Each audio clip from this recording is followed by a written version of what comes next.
Hello, my name is Toni Anderson, and I'm interested in the consciousness and how we can bring about these wonderful qualities that we have within ourselves on a daily basis. And I am also a student at the Brahma Kumaris World Spiritual University, which is a non-profit, non-governmental organization affiliated with the United Nations. There are over 1,700 centers in 64 countries, and the center teaches RAJYOGA. And RAJYOGA is yoga of the mind. And today I'm very happy to have with me Sister Denise, who is the director of the Los Angeles chapter of the Brahma Kumaris World Spiritual University. And she's going to be sharing some of her thoughts today on karma. And it's such an interesting subject, karma. We've heard the word and we think of negative karma and positive karma, and sometimes it's tossed around kind of loosely. So today we're going to get into some deep thoughts and on the subject of karma. So I'd like to welcome Sister Denise with us today and have her maybe tell us a little bit about the center and what activities you're going and doing over there. Thank you very much. The Brahma Kumaris World Spiritual University is primarily a place of education, and we learn about the laws of spirituality, and of course in particular the laws of karma are very deep and very interesting. We also teach meditation. So we have many different types of classes and courses and seminars and individual and group events, so that everybody can take benefit, and all the courses that we do are free. And it's an ongoing thing. People can take a little or a middle amount or a large amount. There's something for everyone. Mm-hmm. Yeah. Well, this word karma, as I say, we hear that a lot lately. And what is karma? Karma, very, very simply, the word karma, it's a Sanskrit word, and karma means action. And so action comes either good action or bad action or neutral action. And the thing about karma that brings in the subject of laws of karma is that if you do a good action, then you get a good result. And there is an instant result, a mid-term result, and a long-term result. In the same way, if you do a negative action, so you have an immediate reaction, a mid-term reaction, and a long-term reaction. So there's actually quite a lot that we can know about these laws of action and reaction. And then neutral karma is when you do a pure action, not because you have decided to do a pure action as compared with an impure action, but because you have purified yourself to the extent that all your actions are automatically pure and you never have any negative temptations. So therefore that action becomes neutral. Cool. Okay. Now, if I want my actions to be positive and correct and good, and I put that out there, what happens if I have bad karma coming back to me? Well, right now you would say, okay, now I want to do good karma. Your present time is the result of your past time. And so in your past it may be that you have, like most people, a mixture of good, bad and indifferent karma, and so that many of the things that you'll be experiencing right now will be the result of things that have happened in the past, maybe even a long time in the past. Yeah, wait a minute. When you say past now, how far back are you talking about past? Well, it could go back very, very far. It depends on the individual. But suppose you say several lifetimes. So you cannot tell what you did in other lifetimes because you can't remember. But you can see that if there are things, like many negative things that are coming to you at this time, then sooner or later you're going to come to the conclusion that I must have done something to deserve this. And you may not be able to find anything in your immediate life, past life, that you can ascribe all these things to. And then in that case you would say, well, chances are this is from another time and I am paying it off, I'm settling the debt of karma. And so the attitude that we teach to people is that if by chance you are having a lot of negative things coming up, then just understand that somehow or the other you did do something that created this, and so when you have a bill that has to be paid, then the best thing to do is to get on with it, pay it, and get yourself free. Because as I'm listening to this, if all of this has been destined almost, if it's been done in my past and it's something that I'm now not aware of, what good does it do for me to try to do things that are correct if my past karma has been negative and the result will be negative? Well, that's only part of the story, because you will also have been doing some good karma as well. So that, you know, on any given day, even if you just take today, you will be able to categorize your thoughts, your words, and your actions and say, okay, this was a very good thought, this was an ordinary thought, this was a bad thought. And one of the purposes of learning to meditate is that you practice to look inside and identify the things that you have been doing, categorizing them in terms of whether this is good or bad or ordinary, and then you get to be able to exercise choice. So your past karma, what it will do, not only will it create results, but also it will contribute towards making the tendencies that exist or the trends that exist in your life. So suppose you have a tendency or trend of you know, having a lot of very negative thoughts about yourself, for example, that I'm not okay and I'm never going to amount to anything and it's not worth me making all this effort because it's never going to work out, and so on. So when you have this type of thinking happening frequently, then you can say to yourself that, okay, this isn't an individual occurrence, this is a trend, this is a tendency, a habit. And so every time you do it, each time is a karma that reinforces the trend. So how you can tell what your past karma has been is by observing what your present trends are. And what you find yourself wanting to do is make some changes.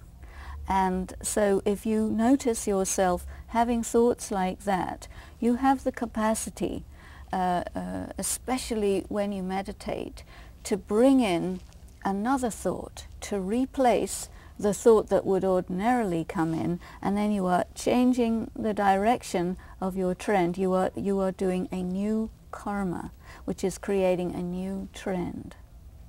So the thought process of, well, I'm just going to say for myself, if I keep thinking about how I want to improve myself, maybe on a daily basis, that is basically good, because if I don't think about how I want to be better or whatever it is for the day, then I would just recklessly live my life and do whatever I want to do without not consciously thinking about it.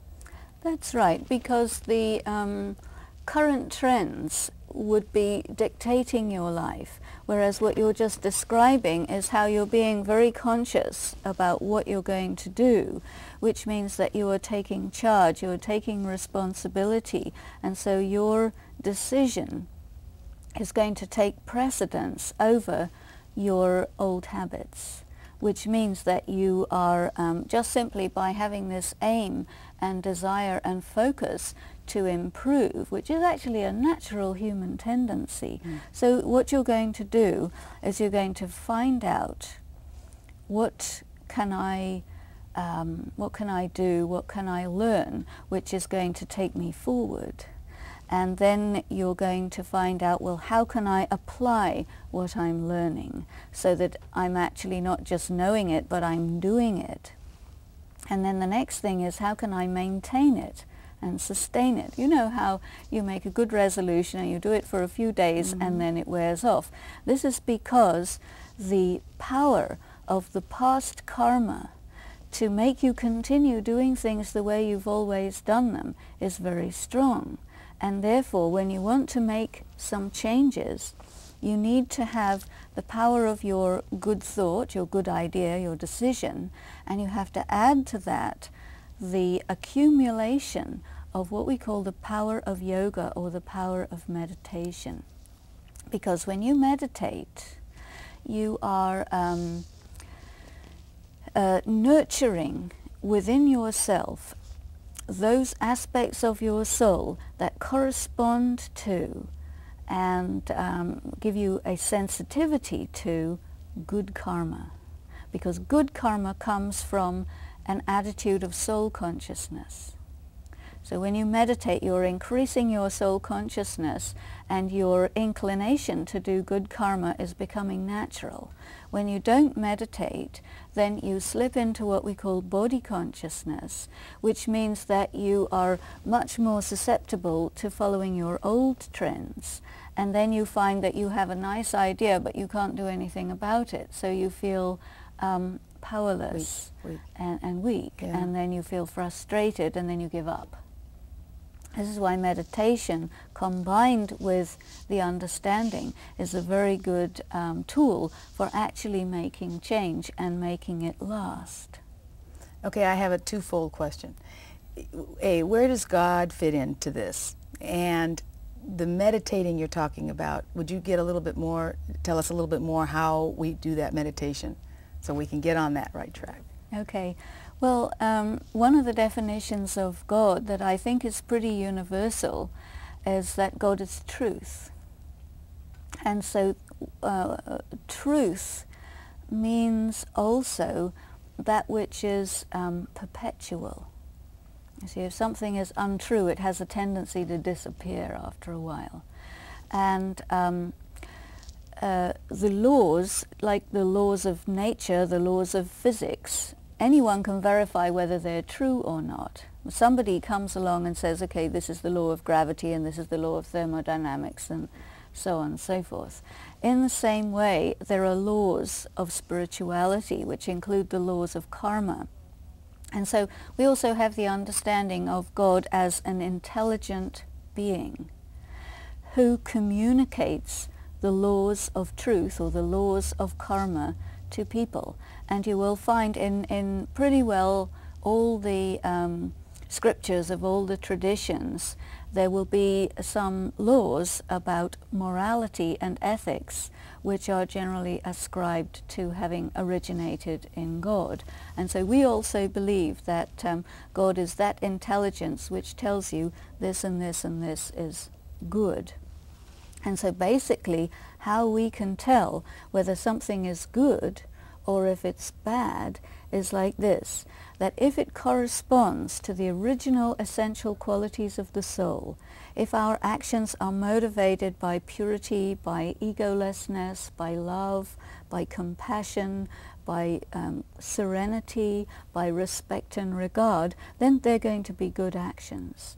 Anything that's motivated by anger, by violence, by greed, by lust, by any of those types of motivations, then we're going to know that these are coming from body consciousness and they are contrary to the essence of the soul, and they will be bad because the results that we will get from those actions will make us suffer.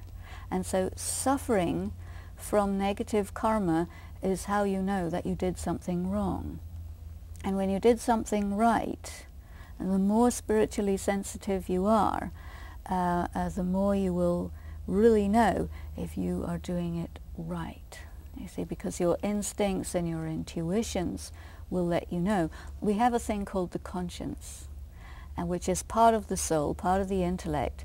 And if you, the more you know about these things, the more your conscience is going to get refined. And a person who does things consistently against their own conscience are eroding the power of the conscience, and eventually you find that sometimes a person has no conscience. This is because they've done so many things against their own conscience. And so if you want to restore your conscience, then, you know, in a sense it's quite difficult because it's very painful, because you have to start to feel once again the discomfort of really recognizing that, yes, I did this and I did that and so on. And as you recognize what you did, you start to feel bad about it. And so that's quite hard for a person to do. But if a person has courage, then yes, they'll do it, because it's more important to get out of that situation where the conscience doesn't work anymore and you've been causing havoc all around yourselves and you end up all alone and with nothing. So you want to put your life back together. I mean, most people are not in that situation. Most people have a little bit on their conscience and they want to just get it clear. So you want to sensitize your conscience more. So really listen to it and really find out what would really be good and start doing that. And eventually you'll find that it isn't any more necessary to lie. It isn't any more necessary to get upset over small things, because the price you pay is so high and what you get out of it is so little. And eventually you almost look at it in the sense like of economics. You know, what is more profitable? It's much more profitable to be true to yourself and do karma, thought, word and deeds that corresponds to your soul, to your purity, to your love, to your compassion. And when you do something like that for a long time, and then if you do a mistake, even a little mistake, then your conscience will really feel it. Yeah. If you do mistakes all the time, you get kind of deadened to it. So the thing is, with this meditation and teaching, is we really encourage people to follow a life of truth and of purity, and get the feeling, the inclination to pure karma going, you see. And this will help you to have a feeling of being close to God.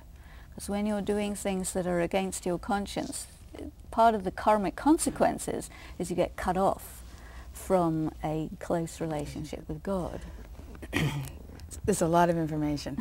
My question is, if what you're saying, if I, not knowing anything about meditating or God or whatever, and if I happen to be listening out there and I say, boy, what she's saying is really hitting me, and now tomorrow or today I'm going to get up and I am going to start being aware, take myself out of my body conscious, be aware of what I'm doing. Maybe you slow down a little bit as you make decisions and do things. Can I do this by myself? In other words, do I have to meditate? Do I have to have God? Do I have to bring that into me to be able to get this correct karma? Or do I have enough inside myself to do it without outside help? I think it's like anything.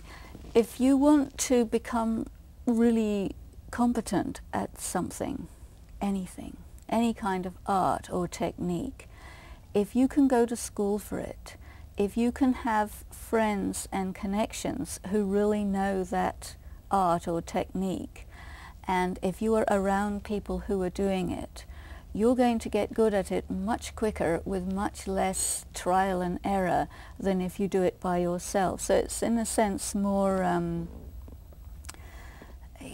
more economical to do it in the context of other people.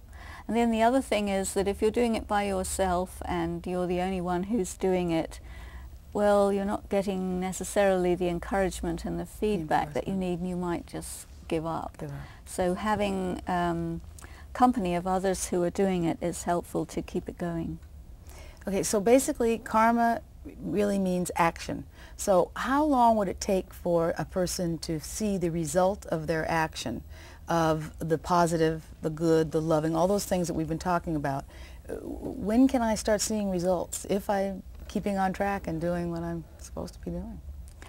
Well, again, it depends. There's little things that you can do which will have an immediate reaction. Like if you eat bad food, you'll immediately get sick. Mm-hmm. And if you consistently over your whole lifetime, say, eat junk food, then, you know, it's not going to make you ill right away, but down the line, you know, you might have a problem with sugar or something like that, because there's a cumulative effect.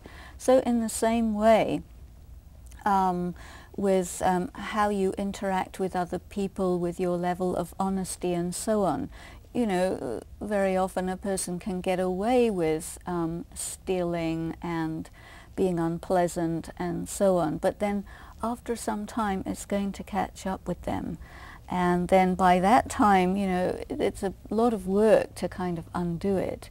So the thing is that whenever we start to consider these things, we don't start just on a blank sheet of paper. We start in the middle of a trend of karma that is mixed, and so what we have to do is just get an understanding of our karmic situation right now.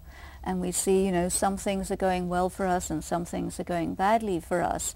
And then wherever we find ourselves deficient or having tendencies that are negative, really try and understand them and start to turn them around, you see. And we have to be very patient with ourselves, because we're dealing with trends that have been going on for a while. Mm-hmm. And so we have to have a long-term goal that, yes, I'm going to set my karma right, and just do it bit by bit, and you will get very good results.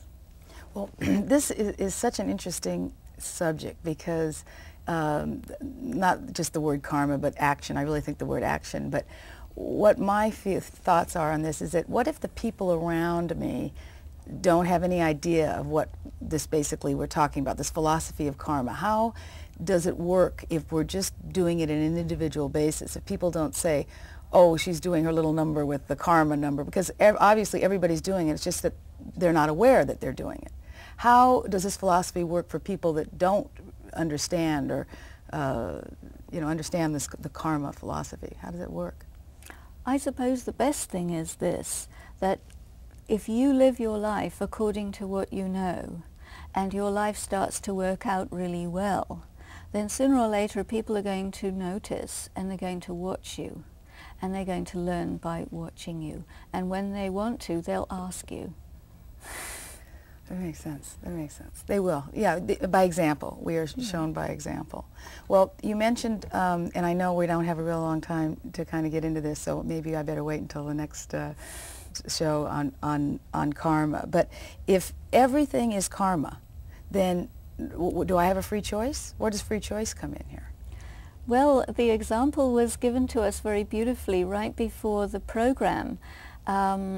If the people who were setting the lights didn't know the results of what the light settings would be, then how would they be able to make choices? So knowing cause and effect and making choices is absolutely hand in hand. So they go together. Totally. Boy. Well, I'll tell you, you have really put out a lot of information today, and it's very interesting. I mean, I really, I can see how this can work in your life, and I also know from being at the center how wonderful meditation is, and to be bringing in that higher power on a daily basis consistently. And I know right now we're going to be having you do a meditation, and I just want to thank you for being here. And as I say, this subject, I know we're going to have more shows on this, because this is very, very important, and it's obviously what we do in our daily life. So thank you for being with us today, and I thank all of you for being with us. And at the end of the show, there will be a number where you can learn more about the Brahma Kumaris World Spiritual University and where they're located in your area. And so now I'd like to just close and have Sister Denise give us a meditation. Thank you.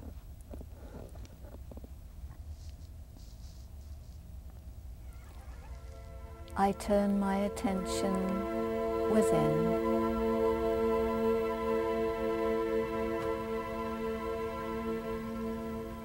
And I take a moment to get quiet with myself.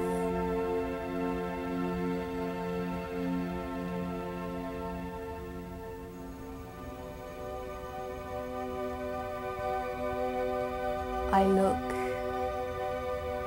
introspectively into my feelings.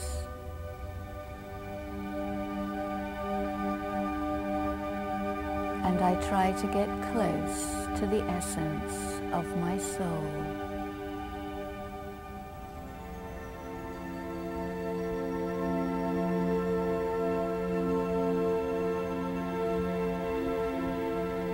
A part of me is very connected with what I've just been doing. And a part of me is connected with the eternal inner being that I am.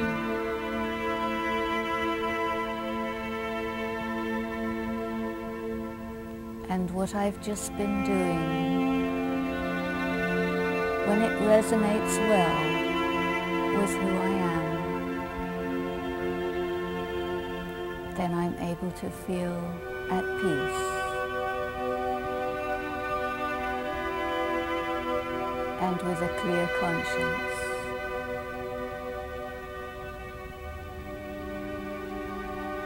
I'm easily able to detach from the immediate past and just be in my own peace and serenity.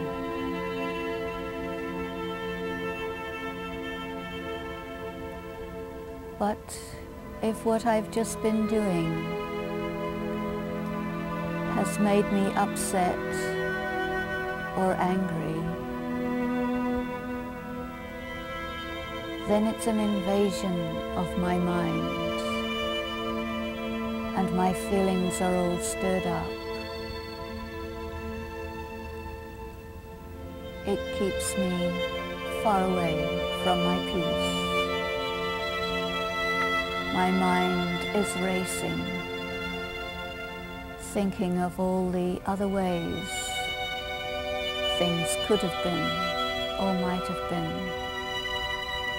I am caught by my past action. So I need to take time to set it aside and let myself go back to my original peace. In my quiet, I promise to do what works for me.